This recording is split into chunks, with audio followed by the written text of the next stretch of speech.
I never told my son that I earned $90,000 a month. My daughter-in-law looked at me and said, "Get out, you beggar." My son then threw my belongings out of the house. A month later, I purchased the home of their dreams directly across from them. And when they saw my name on the deed, everything changed. Good day, dear listeners. Diana here again. I'm glad you're with me today. Please subscribe to my channel, like this video, and let me know in the comments which city you're listening from so I can see how far my story has reached. My name is Margaret Elaine Caldwell. I was 61 when my daughter-in-law called me a pauper, and my own son threw my suitcase onto the front porch. What makes it even more shocking is that I had never once told them what I earned. Let me start from the beginning. I had worked for nearly 20 years as a senior financial compliance officer at a private investment firm in Atlanta. My work was quiet, precise, and well paid. My salary, $90,000 a month, was something I never shared with anyone, not out of shame, but out of habit. My mother taught me that money spoken carelessly can become a weapon in someone else's hands. I kept my finances as I kept my life, organized, private, and mine. After my husband Gerald passed away 8 years ago from a stroke, I devoted myself fully to my work. Our son Daniel was 32 then, grown, independent, and working as a project manager at a mid-sized construction company. I was proud of him. He had Gerald's jawline and my stubbornness in the right balance. Daniel met Kristen at a friend's barbecue in the summer of 2019. She was attractive in an obvious way, loud in a charming way, and very confident in her intelligence, something I recognized as fragile but chose to ignore. I tried to accept her. I welcomed her into the family, brought her flowers when she moved in with Daniel, helped with wedding invitations, and stayed silent when she rearranged furniture before Christmas dinner. For 3 years, I visited them regularly. I stayed only a weekend at a time, brought groceries, helped in the garden, and looked after their rescue dog Biscuit whenever they traveled. I never asked about their finances, and I never demanded explanations from Kristen. I believed there was an unspoken understanding between us, but I was wrong. The first sign appeared in January of last year. When I arrived, I noticed my usual guest room had been turned into a meditation space. A yoga mat and diffuser had replaced my bed. Kristen casually told me she hoped I wouldn't mind sleeping on the living room sofa. She didn't ask. She hoped.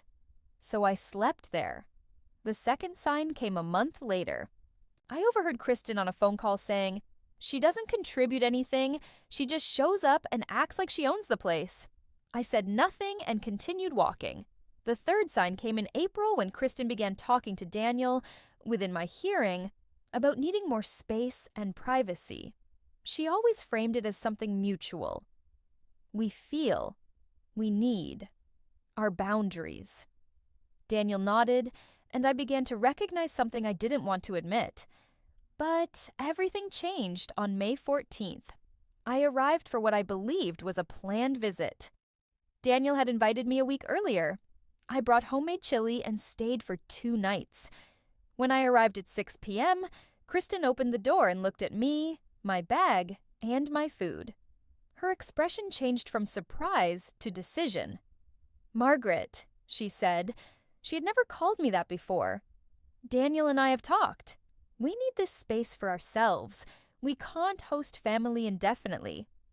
I looked past her and saw Daniel standing in the hallway, looking at his phone. "Daniel," I said. He looked up briefly, then back down.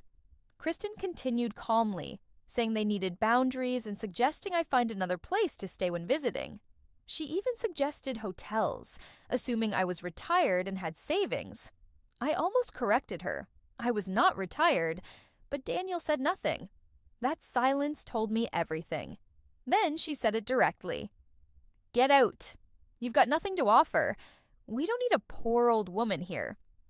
Daniel placed his phone down and walked upstairs without a word. 10 minutes later, my suitcase was thrown onto the porch. The door never opened again. I stood there for a moment with my chili in hand, then left. That night, I checked into a Marriott in downtown Atlanta. I sat on the bed, shoes still on, thinking carefully. Not emotionally, but clearly. I did not cry. I simply analyzed the facts. My son had allowed his wife to throw me out while believing I was poor. They assumed I was insignificant, and I had never corrected them. But the truth was, I earned $90,000 a month and had significant savings and investments. I had simply never told them. That night, I made a decision. I searched for real estate near their home, not far away, very close. I found a colonial house at 412 Whitmore Lane, directly across from them. 4 bedrooms, a porch, and a garden. The price was $1.2 million. I had the money. The next morning, I called my attorney, Beverly Marsh, and began the purchase process through a holding company so my name would not appear publicly. Everything was legal and discreet. Over the following weeks, I finalized everything, negotiated the price down, and completed the purchase in cash. I did not contact Daniel. During that time, I also reviewed my life carefully. I understood that silence had allowed them to believe a false version of me. Now I intended to correct that, not with words, but with presence. 2 weeks later, I received a call from my nephew, Paul. He told me Daniel had been asking about my financial status, trying to determine whether I was wealthy or in need of support. Essentially, he was trying to justify what they had done. That told me something important. He was not just curious. He was trying to rewrite reality. I immediately contacted Beverly and requested a full review of my estate documents. At that time, Daniel was still listed as the primary beneficiary of my estate, receiving 70% of my assets. "I want to change this," I said. Beverly nodded, as if she had expected this all along. "I want to remove Daniel as the primary beneficiary."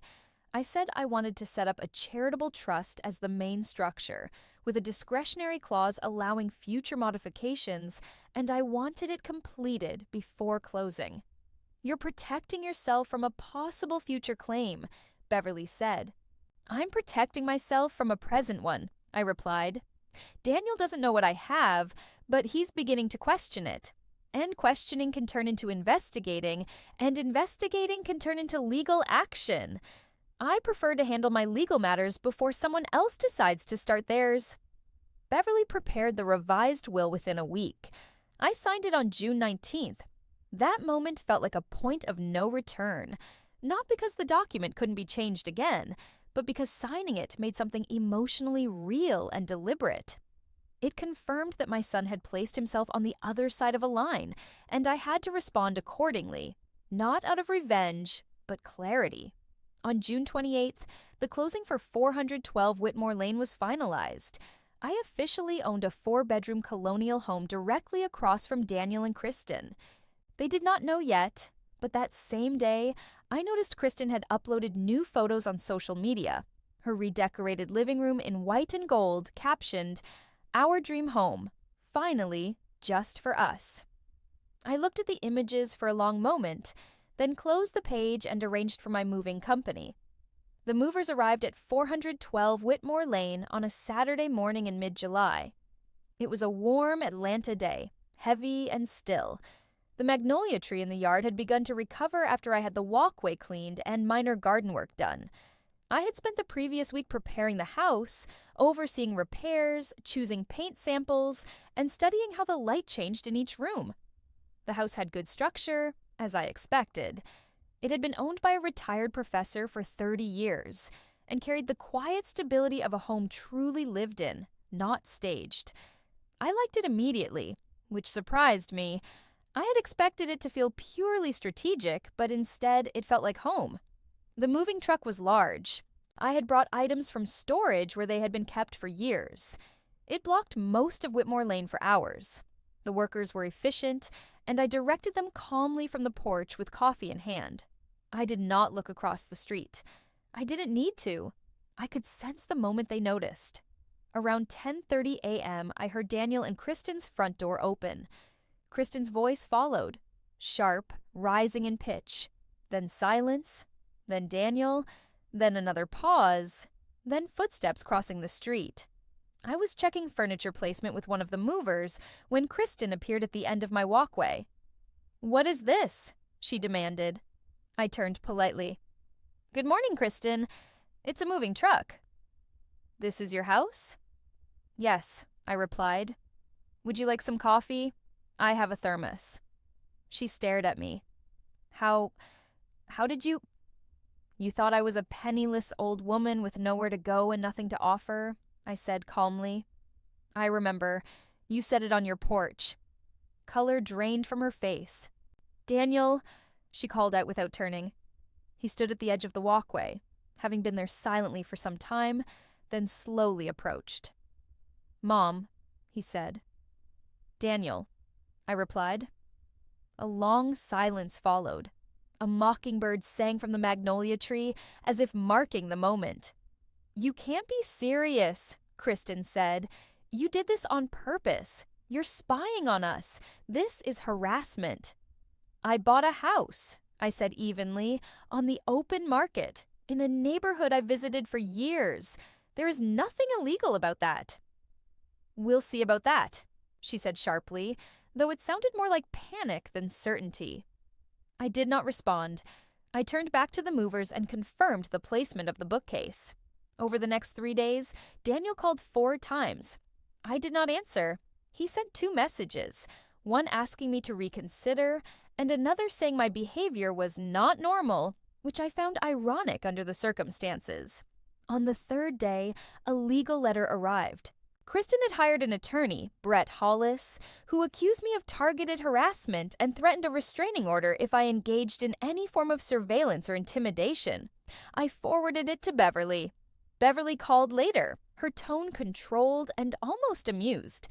"He's referencing laws meant for domestic abuse cases between former partners. That doesn't apply here. You are his mother. You purchased property legally. You've had 1 conversation since moving in, and it was on your own property." "What do you recommend?" I asked. "We respond politely, state the facts, and make it clear that any frivolous legal action will be met with sanctions and attorney fees." We sent the response. There was no reply. That evening, I sat on my porch at dusk, watching fireflies rise over the garden. A neighbor, Doris Whitfield, waved from next door. I returned the gesture. No words were needed. I was exhausted. Not from defeat, but from sustained focus. I allowed myself a few days of quiet. I did nothing professional, made no decisions, and simply lived in the house until it began to feel natural. On the 4th day, I resumed work quietly. It was Doris who gradually pulled me into community life. We met while gardening along the fence line, both of us working casually in the morning sun. She had lived on Whitmore Lane for over 2 decades and knew everyone. "The house has been empty a long time," she said. "Dr. Abernathy's place. We're glad someone is here again." "It's a good house," I said. "It is," she agreed. "He had beautiful hydrangeas. You should restore them." We spoke for nearly an hour. No personal questions were asked. By the end, I had been invited to her garden club. A week later, Daniel called. "Mom, we need to talk," he said. His voice was different, careful, rehearsed. "I'm listening," I replied. "We think things have gotten out of hand. We want to move forward." "That's an interesting choice of words," I said. "Please, Mom, we just want to put this behind us." I understood what he meant. Moving forward usually meant forgetting accountability. "If you want a real conversation about what happened, I'm open to that," I said. "But I won't agree to outcomes before it takes place." After a pause, he said, "We should talk in person." "Then come over," I replied. "You know where I live." He didn't respond. Later that week, I joined Doris's garden club. I met several women there, and for the first time since May, I felt grounded again. Not strategizing, not waiting, just present in my own life. That sense of stability mattered more than the plan itself. One Saturday morning, the doorbell rang. Both Daniel and Kristen were standing at my gate. Kristen held a potted orchid, framed as a peace offering.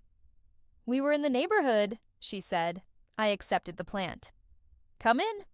We sat at my kitchen table. I served coffee and cake. Kristen spoke first. We've reflected on everything. Family is important. We don't want conflict. Carefully chosen words. Reflected, not reconsidered. Daniel added, maybe now that you're here, we can think about things more normally. Like what? I asked. Kristen leaned forward. Estate planning, property, long-term arrangements.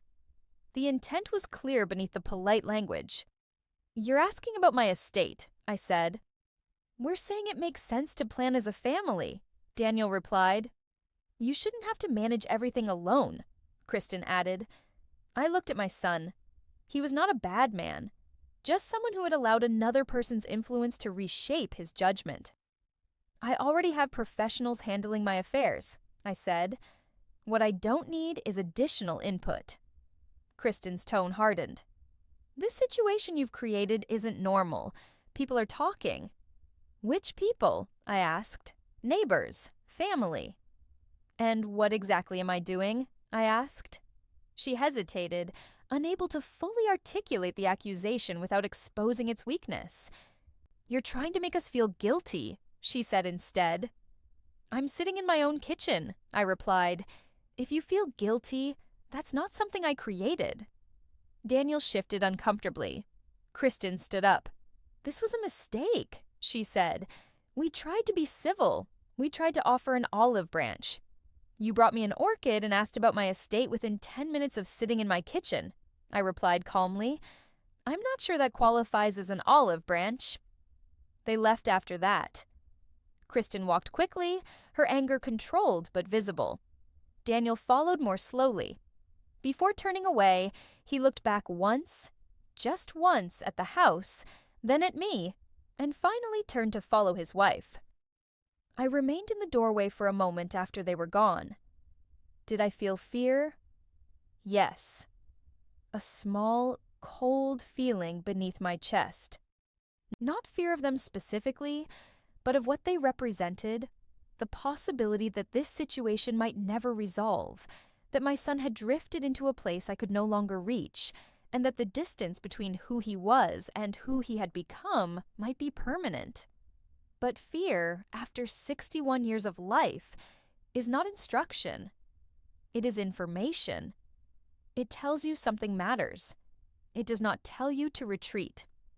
I went back inside, cleared the coffee cups, and finished a slice of lemon pound cake. Then I sat at my desk and wrote Beverly a detailed 4-paragraph email describing exactly what had been said at my kitchen table, in chronological order, with particular attention to the language about estate planning and family arrangements. Document everything with dates, Beverly had told me early on. I had been doing exactly that since May. The Whitmore Lane Neighborhood Association held its quarterly meeting on the second Thursday of September at the local library on Dresden Drive.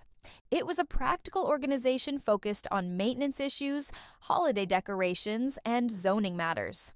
Doris served as secretary, Patricia as chair. I had not planned to attend, but on the Monday before the meeting, Paul called me. I think you should know, he said. Kristen has been contacting people in the neighborhood. I'm not sure how she got the contacts. She's telling them you're unstable. She says you bought the house out of revenge and is raising concerns about your mental health. I was silent for a moment. She's doing what? Building a case, he replied. They're planning to bring it up at the neighborhood meeting. They want to pressure you to sell the house. I was not entirely surprised. From the moment they came to my kitchen with an orchid and questions about my estate, I knew they were still acting strategically. What surprised me was how far they were willing to take it, turning to neighbors, framing my mental health, trying to apply social pressure as leverage. I called Beverly and explained everything. She noted that making false claims about my mental stability to third parties could qualify as defamation, depending on the details. She advised me to obtain Paul's statement in writing. Paul sent a written account the same day, including dates and exact wording. I forwarded it to Beverly, who acknowledged it. Then I put on a charcoal wool suit I had owned for years, carefully maintained, and went to the meeting. I arrived early. Doris was arranging chairs and gave me a long, knowing look. "I've heard things this week," she said. "So have I replied. "Good," she said simply, handing me a chair. 17 people attended. Daniel and Kristen arrived shortly after the meeting began. Kristen was composed, deliberate. Daniel avoided eye contact, focusing on the table. After routine agenda items, Kristen raised her hand and was recognized. She introduced herself and Daniel as residents of Whitmore Lane for 3 years, expressing appreciation for the community. Then she introduced her concern. She claimed that a recently purchased property across the street had been acquired not as a residence, but as a targeted act against her family. She said she had spoken to neighbors and suggested there was a pattern of concerning behavior that the community should be aware of. She paused, clearly expecting a reaction. None came. Patricia then turned to me. "Mrs. Caldwell, would you like to respond?" I stood. I did not look at Kristen. I addressed the room. "My name is Margaret Elaine Caldwell. I am a senior compliance officer with 17 years of regulatory experience. I am not retired. I purchased 412 Whitmore Lane legally at fair market value using my own funds. I had no knowledge that my son lived across the street when I first viewed the property. I selected it because it was in a neighborhood I had become familiar with over several years of visits." I paused briefly. I was told on May 14th by my daughter-in-law to get out, and that I was a penniless old woman with nothing to offer. My son stood by and said nothing. I left. I later purchased this house through proper legal channels. Another pause. I have not trespassed, harassed, or violated any law or community rule. However, my mental fitness has been questioned privately to neighbors without evidence. I believe it is important that the facts are clear. I placed 3 documents on the table: proof of purchase, employment verification, and Paul's written statement. I am submitting these for the record. I sat down. The room remained quiet. Kristen immediately tried to respond. That's enough," Patricia said firmly. "We've heard both sides. This is not a matter for the association.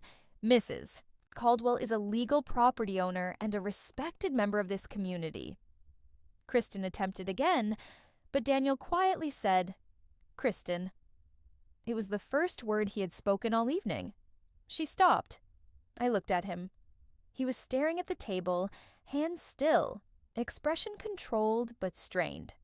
Patricia moved on to the next agenda item. The meeting ended without further incident. As people left, a few briefly approached me, not to debate, but to acknowledge. One woman said her mother-in-law had lived with her for years, and it had been a blessing. I thanked her and went home. That evening I sat on my porch. The air was still. The street was quiet.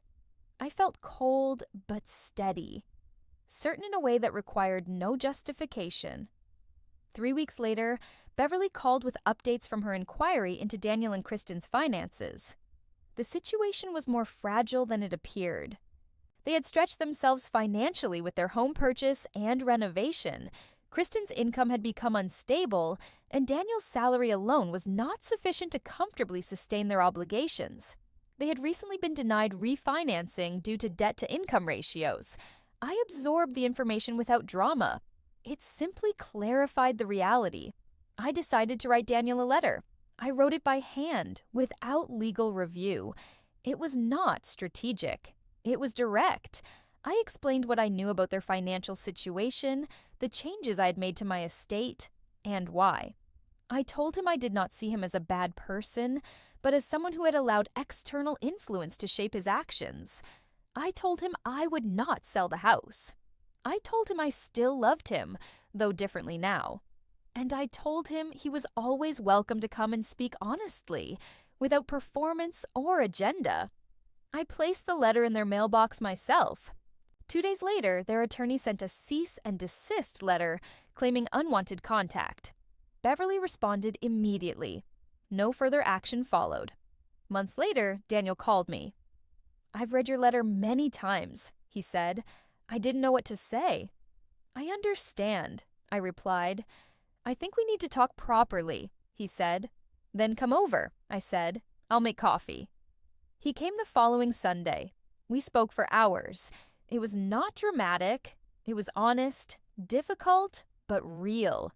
There were no clear winners or losses, only the slow beginning of truth between two people who had stopped performing for each other. I had begun that process by buying a house. Some changes require decisive action. In spring, the hydrangeas along the fence bloomed again, stronger than before. I spent mornings cutting flowers, working in the garden, and living a life that felt fully my own. I continued working. I was not retired. My schedule simply became more balanced. Daniel began visiting on Sundays again. We talked about small things first, then gradually deeper ones. In February, Kristen returned to full-time work after her consulting efforts did not succeed. The refinancing eventually went through, though at less favorable terms. Daniel mentioned it once, carefully, without pride. One Sunday in April, he asked about my childhood. We spoke for hours at the kitchen table. Kristen did not come. I did not rush anything. And on a warm Saturday in May, standing on the porch, I realized something simple. I was settled. And that was enough.